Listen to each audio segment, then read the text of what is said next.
कभी अपने रिफ्लेक्शन में देखते हुए सोचा है क्या होगा अगर वो थोड़ा ज्यादा देर तक घूरता रहे।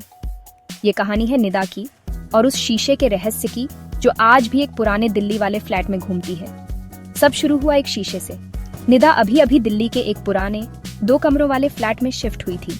लकड़ी के फ्लोर्स जिन पर चलने से आवाज आती थी और बेडरूम में दीवार में लगा एक बहुत बड़ा पुराना शीशा। मकान मालिक ने बस एक वार्निंग दी थी, शीशे को हिलाने की कोशिश मत करना। ये 80 सालों से यही है।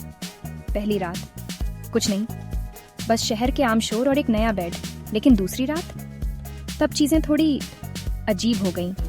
निदा शीशे में देखते हुए ब्रश कर रही थी। सब ठीक था जब तक उसने लाइट ऑफ नहीं कर दी। अंधेरे में उसका रिफ्लेक्शन पलक झपकाता है। बात यह है, निदा ने नहीं झपकाई। तीसरी रात विस्पर्स शुरू हो गई। पहले धीमी लेकिन साफ सुनाई दे रही थी, शीशे से ही आ रही थी। निदा, पीछे मुड़ो। उसने शीशे को चादर से ढकने की कोशिश की, जो भी अंदर था उसे रोकने के लिए। सुबह तक चादर जमीन पर थी।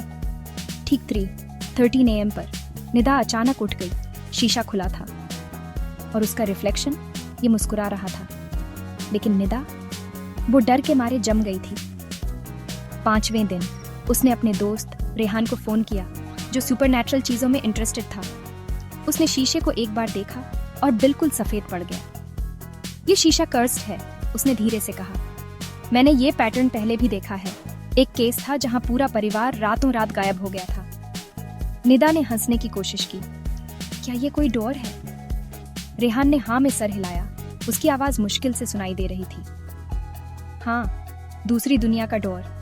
अगर तुम्हारा रिफ्लेक्शन कभी बाहर आ गया तुम अंदर फंस जाओगी। 7वां दिन निदा सो नहीं सकी। वो अपने बेड से शीशे को देखती रही। उसका रिफ्लेक्शन हिला, अपना हाथ उठाया, लेकिन निदा ने नहीं उठाया था। फिर उसके सामने रिफ्लेक्शन शीशे से बाहर निकल आया। लाइट्स फूट गईं और निदा की चीख फ्लैट में गूंज उठी। अगली सुबह रेहान वापस आया। उसने नॉक किया, उसका नाम पुकारा। सन्नाटा। अंदर जगह धूल से भरी थी, जैसे सालों से कोई नहीं रहता हो। शीशा खुला था और उसके अंदर निदा, उसका चेहरा शीशे से चिपका हुआ, आंखें डर से फैली हुई। इस तरफ उसकी परछाई, अब रिफ्लेक्शन नहीं, रेहान की तरफ मुड़ी और मुस्कुराई। क्या निदा कभी वापस आएगी, या वो अब बस एक और खोई हुई आत्मा है, शीशे के पीछे फंसी इंतजार कर रही है किसी और के लिए जो ज्यादा देर तक घूरता रहे?